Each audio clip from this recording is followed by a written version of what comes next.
Okay, narito po tayo sa harap po ng DOJ building at kasalukuyan pong nagfa-file ng kanyang panibagong kaso si former Senator Sonny Trillanes laban po sa mga tauhan ni dating Pangulo Rodrigo Duterte.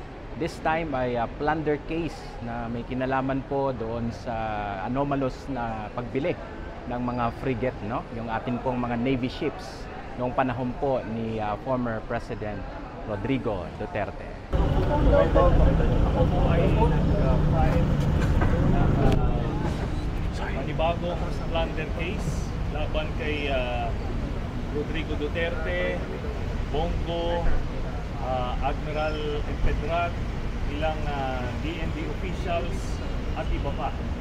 Ito ay ukol sa 16 billion frigates scam na kung saan nagmaniobra sina Duterte at Bongo para paboran ang isang private contractor.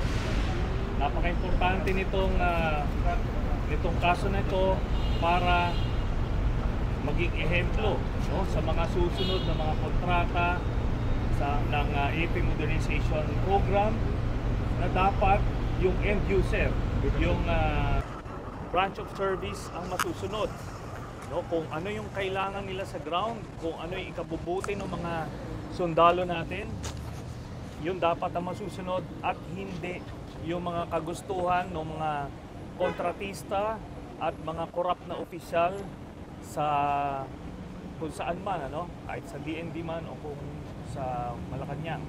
So yun ang gagawin nating standard. Kaya kailangan natin i-file ito kaso nito. Sir, ano po ba yung pinaka-maanomalya dun sa nangyari? Ganito po, no? Nagbigay ng specifications ang Philippine Navy na kung ano ang kailangan nila na gamit. At ito ay dinaan sa bidding process. Pero nung nanalo na sa bidding, biglang iniiba nung kontratista yung mga nakalagay dun sa napag-usapan. At dahil sa kanilang mga contacts, no, in this particular case, si Bongo at si Duterte, ay pinilipit nila yung kamay ng Philippine Navy para lunukin at tanggapin yung mga pabor dun sa private contractor. At nung nang pumalag yung Philippine Navy, in this case, yung dating flag officer in command, Admiral Mercado, ang ginawa ni Duterte, pinatanggal siya sa pwesto.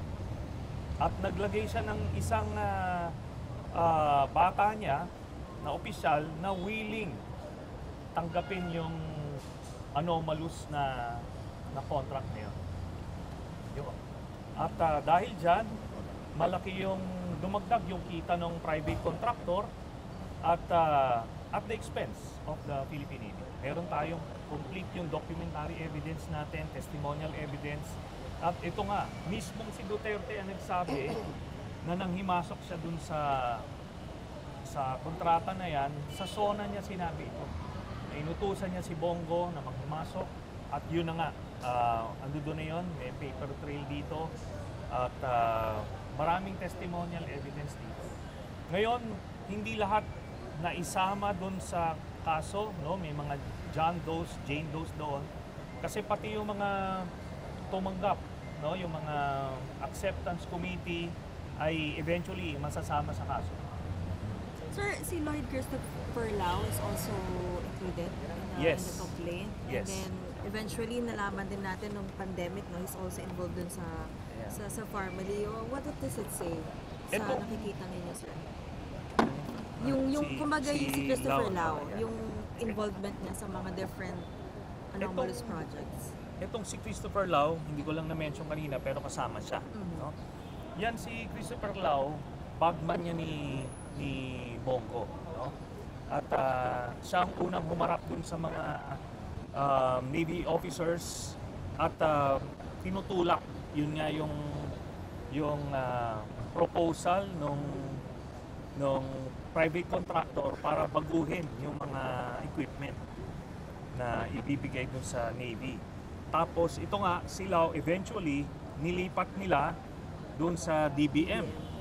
At kung ano-anong klaseng anomalous contracts ang pinasok nito. Bagman ni Christopher Lau at bagman si Christopher Lau ni Bongo at si Bongo naman bagman ni Duterte. Kaya magkakadugtong ang bitukan niya. Meron pa tayong mga ibang inimbestigahan kasi napakarami talagang ginawang anomalya, no? Kung nagugulat yung mga kababayan natin, bakit palaging nagpa-file lang ng kaso? Kasi ngayon lang po tayo nagkaroon ng pagkakataon na mag-file dahil siguradong i-whitewash nila yon, i-railroad nila kung na-file man yan nung panahon ni Duterte.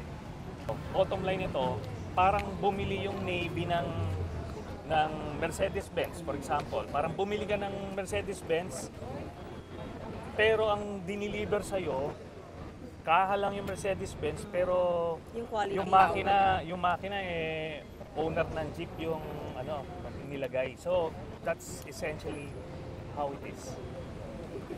How much is the cost? How much is the cost for the total? Ang minimum sa ngayon is 700 million.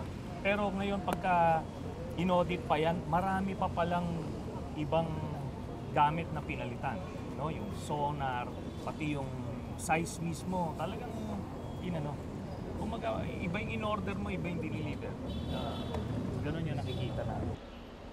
Yan po ang kaganapan dito sa Department of Justice kung kailan kani-kanina lang ay nag-file na ng isa pang panibagong kaso na plunder si dating Senador Sonny Trillanes laban kay President Duterte, kay Senator Bato, kay Senator Bongo at iba pa sa maanomalyang pagbili ng Navy ships noong panahon ni dating President Rudy Duterte. Ito ho si Roy Cabonegro ng Current PH nag-uulat.